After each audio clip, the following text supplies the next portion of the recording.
Good evening, नमस्कार, सुसंध्या। कैसे हैं आप सब लोग? आप सभी का एक्सेल एकेडमी के यूट्यूब चैनल पर बहुत बहुत स्वागत है।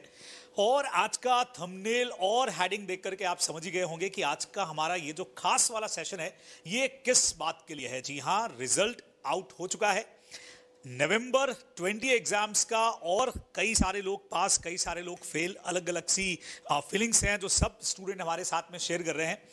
तो इसी बीच हमको लगा कि एक पर्सनैलिटी से आपको मिलवा देते हैं। जो लोग पास हुए हैं वो इनके साथ में सेलिब्रेट करेंगे, और जो लोग कहीं पर इस रेस में रुक गए हैं उनको मिलेगा थोड़ा सा मोटिवेशन। तो हमारे साथ में हैं बच्चे लोगों, हमारी एक्सेल एकेडमी की स्टूडेंट गजल लुंकड़, जिन्होंने हासिल किया है AIR 34। तो गजल, सबसे पहले तो बहुत बहुत स्वागत आपका, और साथ में बहुत सारी बधाई, बहुत सारा congratulations. Thank you sir.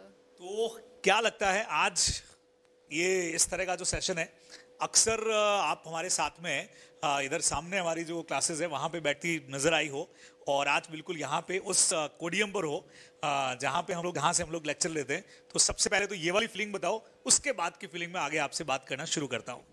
Sir बहुत ही अलग फीलिंग है, बहुत अजीब लग रहा है, अनबिलीवेबल है ये सब। बहुत अच्छा लग रहा है। कभी ऐसा सोचा नहीं था कि जहाँ सर बैठते थे वहाँ मैं बैठी। बिल्कुल सही है, बिल्कुल सही है। गजल, सबसे पहले तो मुझे ये बताओ कि जिस वक्त के अंदर रिजल्ट आउट हुआ और तुमको पता लगा कि क्या लगता है, पहले तो ये बताओ कि कोई उम्मीद थी कि AIR आने वाली है तैयारी के हिसाब से? नहीं सर, ऐसा कुछ भी नहीं था। वो डाउट तो होता ही है कि पास भी होंगे या नहीं होंगे। मतलब जैसे सबको डाउट होता है उस तरह से कुछ अपने को भी लग रहा था कि हाँ क्या पता क्या होगा, बट तैयारी के हिसाब से था, पेपर के हिसाब से था कि शायद कुछ हो जाए। तो सबसे पहला रिएक्शन, जैसे ही पहले तो मुझे बताओ कि भी रिजल्ट खुद ने देखा, खुद नहीं देखा, या पेरेंट्स ने देख करके बताया? खुद नहीं देखा। खुद ने आपने रिजल्ट को देखा, ओके। तो खुद ने देखा, रिजल्ट सामने कंप्यूटर स्क्रीन पे देखा, तो फर्स्ट रिएक्शन, फर्स्ट फीलिंग कैसी आई?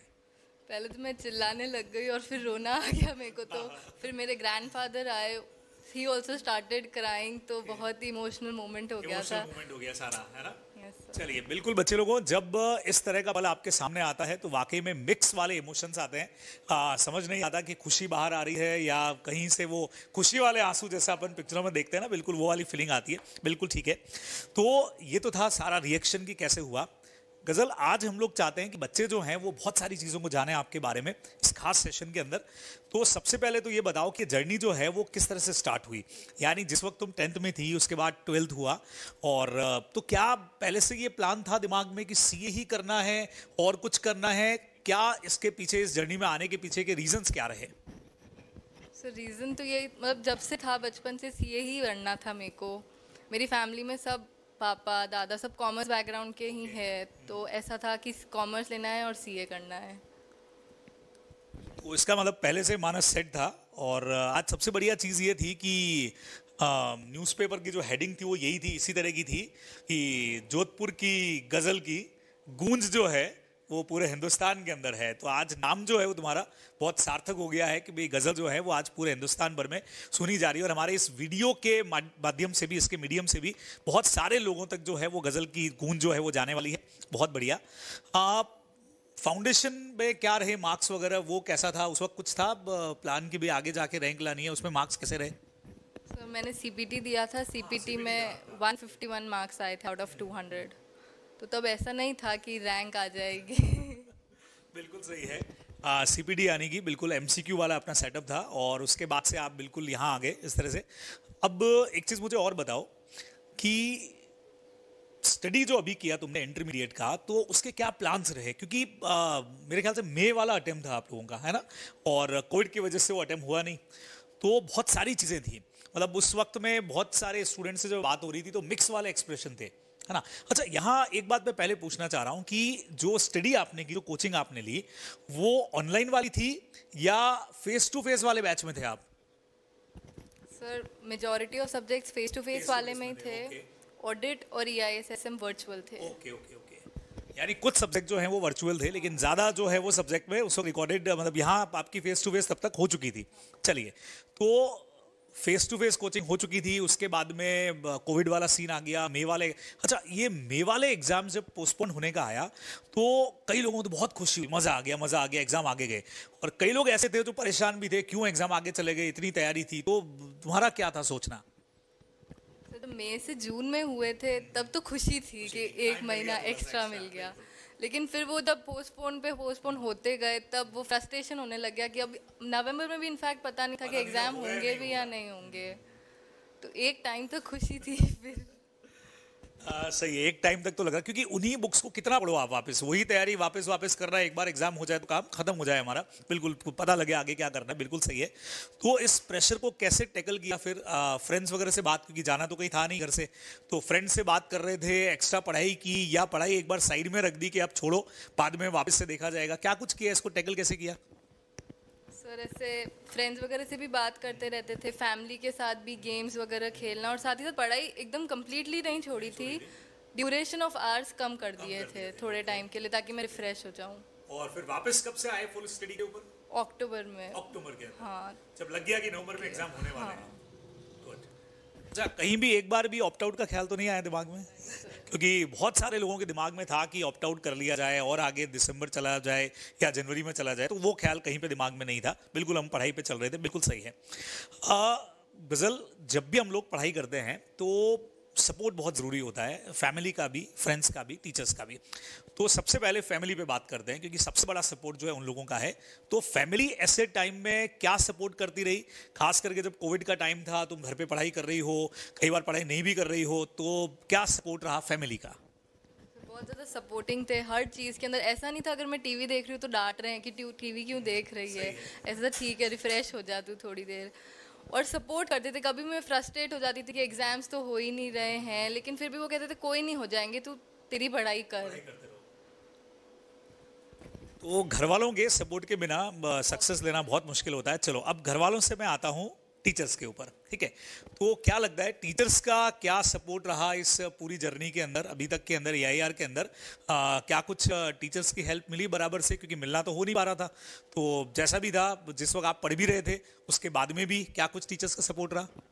स्टार्टिंग से लेके टीचर्स का ही सपोर्ट रहा है, तभी मैं यहाँ तक पहुँची हूँ। हर चीज़ के अंदर कोई डाउट हो, इनफैक्ट सर वगैरह सब कहते थे कोई भी डाउट हो यू कैन व्हाट्सएप, फ़ोन कर सकते हो इंस्टेंटली, और इंस्टेंट रिप्लाई आता था, तो बहुत हेल्प मिलती थी इसे।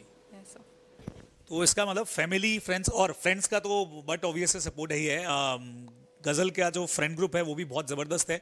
बच्चे लोगों को आपको बता दूं मैं, और सबका जो है रिजल्ट बहुत बढ़िया रहा है, और कुछ एक दो नंबर से ही मेरिट से चूके हैं, लेकिन हम उनको मेरिट के बराबर ही मान करके चल रहे हैं। जल्दी ही उनसे भी आपको मुखातिब करवाएंगे, जो गज़ल के ग्रुप के जो बच्चे हैं जिन्होंने बहुत ज़बरदस्त मार्क्स लाए हैं, तो आपको उनसे रूबरू हम जल्दी करवाएंगे, ताकि वो भी इस तरह से कुछ गाइडलाइंस जो है वो हमारे लिए दे सकें। अब एक बड़ा सवाल ये है कि सब्जेक्ट वाइज नहीं बात करके अगर मैं कॉमनली बात करूं, देखो थ्योरी सब्जेक्ट भी है, प्रैक्टिकल भी है, तो इन सबको कैसे मैनेज किया तुमने? क्या कुछ पढ़ना चाहिए? यानी हमारे जो ये वीडियो भी देख रहे होंगे वो सब अभी एग्जाम में के लिए अपनी तैयारी करेंगे, तो हम लोग ये जानना चाहते हैं कि क्या स्ट्रेटजी रहनी चाहिए प्रैक्टिकल सब्जेक्ट के लिए? क्या बहुत सारे स्टडी मटेरियल इकट्ठे कर लेने चाहिए हमको, उन सबसे पढ़ना चाहिए, या ICA का स्टडी मटेरियल या कोई पर्टिकुलर बुक पे फोकस कर लिया हमने, है ना? कि सर ये एक हम लोग टारगेट लेके चले, प्रैक्टिस कर लिया, RTPs कर ली, MTPs कर ली, तो इन सब में क्या सजेशन आपके रहेंगे वो हमको बताओ। सर प्रैक्टिकल सब्जेक्ट्स में तो जो सर का मॉड्यूल था वो सफिशिएंट था, मैंने और कुछ नहीं देखा। लॉ के अंदर भी, टैक्स के अंदर भी, बस टैक्स के अंदर जो क्वेश्चंस थे वो मॉड्यूल के किए थे। EIS के अंदर मैंने मॉड्यूल से ही पढ़ाई की थी। FM के अंदर भी जो सर का मॉड्यूल था वो सफिशिएंट था, और ऑडिट के अंदर भी जो सर का मॉड्यूल था, और बहुत सारी जगहों को रेफर नहीं करना चाहिए। आप जो एक चीज़ पढ़ रहे हो आप उसी को अच्छे से पढ़ लो। हाँ सर, ठीक है, बिल्कुल सही है। अच्छा, अब मुझे एक चीज़ बताओ कि रेगुलर स्टडी के अलावा रिवीजन जो है वो बहुत ज़रूरी होता है। हालांकि आप लोगों को रिवीजन का बहुत टाइम मिल गया, रिवीजन बहुत ज़्यादा हो गया, लेकिन फिर भी अगर हम सोचते कि मई में तुम्हारे जब एग्जाम का टारगेट लेके चल रहे थे, तो ऐसा कहते हैं ना कि भाई कोर्स खत्म करने के बाद फर्स्ट रिवीजन करना है, सेकंड रिवीजन करना है, थर्ड रिवीजन करना है, तो ऐसा कुछ क्या प्लान किया था? कितने रिवीजन एक्चुअली में स्टूडेंट को करने चाहिए? भाई एक कोविड वाला पार अलग रख देते हैं, नॉर्मली मई के हिसाब से जब तुम एग्जाम दे रही होती तो क्या कुछ करना चाहिए था? प्रैक्टिकल सब्जेक्ट्स तो अगर आप 2 बार कर रहे हो तो सफिशिएंट है, लेकिन मैं मतलब प्रैक्टिकल आप थोड़ा कम भी करो लेकिन थ्योरी पे ज़्यादा फोकस करना पड़ता है, क्योंकि उसके अंदर मार्क्स लाना डिफिकल्ट होता है एक्चुअली, क्योंकि रिमेंबर याद नहीं रहता है कि आप मतलब कीवर्ड्स वगैरह याद नहीं रहते हैं, तो उस पर ज़्यादा फोकस करना चाहिए। Yes sir. ठीक है, तो ज़्यादा फोकस ये है कि थ्योरी सब्जेक्ट का रिवीजन ज़्यादा हो, क्योंकि प्रैक्टिकल सब्जेक्ट तो आप लोग रिटर्न में काफ़ी चीज़ें कर लेते हैं तो अच्छा हो जाता है। अच्छा, थ्योरी सब्जेक्ट में खास करके जैसे मेरे सब्जेक्ट्स हैं तो इनमें क्या रिटर्न प्रैक्टिस करना चाहिए लॉ और ऑडिट के अंदर, या आपने रिटर्न प्रैक्टिस किया या आपने को लगा कि सर एक बार खाली पढ़ लेते हैं उसी से हमारा काम हो गया, या लॉ में सेक्शंस वगैरह क्या लिखना इंपॉर्टेंट रहता है, आपने लिखे या नहीं लिखे?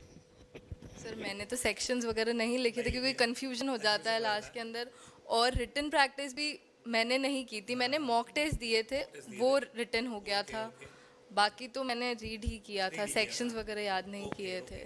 ठीक है, तो मतलब अब हम जब बच्चे लोगों को अगली बार से बोलेंगे बेटा सेक्शन याद करो, तो बच्चे कहेंगे सर वो उन्होंने कहा था कि सेक्शन की जरूरत नहीं है। हाँ, पर बात सही भी है क्योंकि टेक्स्ट में ऑलरेडी इतने सेक्शंस हो जाते हैं और मेरे ख्याल से टेक्स्ट के सेक्शन लिखने भी ज़्यादा ज़रूरी है ना। तो लॉ में अगर हम लोग सेक्शन कई बार नहीं भी लिख रहे हैं तो हमारा काम हो जाएगा। और सबसे बढ़िया बात बच्चे लोगों, जहाँ तक रिटन प्रैक्टिस की बात है, आपने मॉक टेस्ट दिए है ना, तो जब आप मॉक टेस्ट भी देते हैं तो उसमें एक अच्छी रिटन प्रैक्टिस आपकी हो जाती है। तो कम से कम उस लेवल की तैयारी आप लोगों को जरूर कर लेनी चाहिए कि आप मॉक टेस्ट दे दें, रिटन के अंदर आपकी बहुत अच्छी तैयारी हो जाए। बहुत बढ़िया। अब आगे के क्या प्लानिंग्स हैं, फाइनल आर्टिकलशिप क्या कुछ सोच रखा है, थोड़ा सा हमको वो भी बताओ। सर अभी तक कंफ्यूजन है एक्चुअली कि बाहर जाना है या जोधपुर में रहना है, तो अभी डिसाइड करना है, बचा है। यानी अभी सोच रहे हैं कि आगे अब जाएंगे नहीं जाएंगे, क्या होगा, आगे का सारा प्लानिंग है। फाइनल का कब अटेम्प्ट होने वाला है तुम्हारा? नवंबर 2023। नवंबर 2023 के अंदर होने वाला है, तो कुछ टाइम भी मिलने वाला है, पढ़ाई के लिए भी टाइम मिल जाएगा, आर्टिकलशिप भी चालू करनी है, बहुत सारी चीज़ें हैं। बहुत बढ़िया। तो अब फाइनली गज़ल हमको एक चीज़ बस अब लास्ट तुम्हारी तरफ से क्या बच्चों के लिए मोटिवेशन जाने वाला है, जो अभी देख रहे होंगे, हालांकि बहुत सारे तुमने गाइडलाइंस तो उनको दे दिए हैं, सजेशंस दे दिए हैं, लेकिन फिर भी क्या फाइनल चीज़ तुम बताना चाहोगे कि भाई ये चीज़ बिल्कुल कर लो तो ये चीज़ हो जाएगी? हाँ, इसके साथ एक और चीज़ मैं जोड़ना चाहूँगा। कुछ बच्चे अभी मुझे मिले जिन्होंने बोला सर अब हम इंटर कर रहे हैं तो हमने दोस्तों का साथ छोड़ दिया है, बिल्कुल अलग हो गए हम लोग, सारे सोशल साइट्स बंद कर दी हैं, अब हम सिर्फ और सिर्फ पढ़ेंगे। तो क्या वाकई में इतना डिफिकल्ट होता है सीए को करना कि फ्रेंड्स से नाता तोड़ दिया जाए, सोशल मीडिया साइड में रख दी जाए, घर वालों को कह दिया जाए भाई खाना वाना सब रूम में आ जाना चाहिए, सिर्फ और सिर्फ पढ़ाई पढ़ाई और पढ़ाई? तो ये चीज़ को इंक्लूड करते हुए बताना कि कितना हार्ड तुमको लगा, या ऐसा है कि नहीं सर इतना भी हार्ड नहीं है, कर सकते हैं, या तुमको लगता है कि नहीं सर बहुत ईजी है तो यूँ हो जाएगा। तो तुम्हारा क्या इस पर ओपिनियन है, वो हमको लास्ट पे बताओ। फर्स्ट ऑफ ऑल तो फ्रेंड्स वगैरह से नाता वगैरह तोड़ना ऐसा कुछ नहीं होना चाहिए, और सोशल मीडिया भी जैसे व्हाट्सएप वगैरह एक लिमिट तक करो, ऐसा नहीं आप पूरे दिन पढ़ भी रहे हो तो साथ साथ करो, वो कुछ भी नहीं।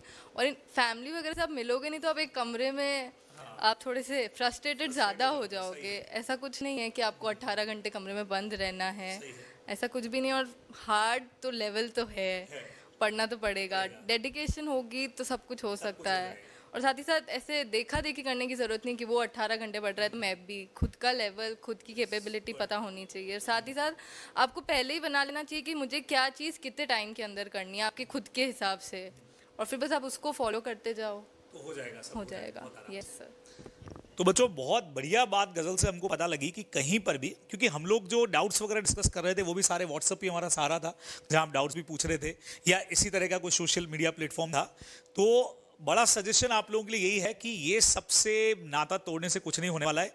यानी कि हमेशा एक जो बात कही जाती है कि CA is not hard but you have to study hard, कि आपको पढ़ना बस पड़ेगा, डेडिकेशन के साथ पढ़ेंगे तो बिल्कुल आप अपने गोल को अचीव कर सकते हैं। तो दोस्तों ये सारी हमारी बात आज गज़ल के साथ में थी। और AIR 34 एक बार फिर से आपको बता देता हूँ, हमारे एक्सेल एकेडमी के स्टूडेंट, और बहुत बहुत बधाई एक बार फिर से।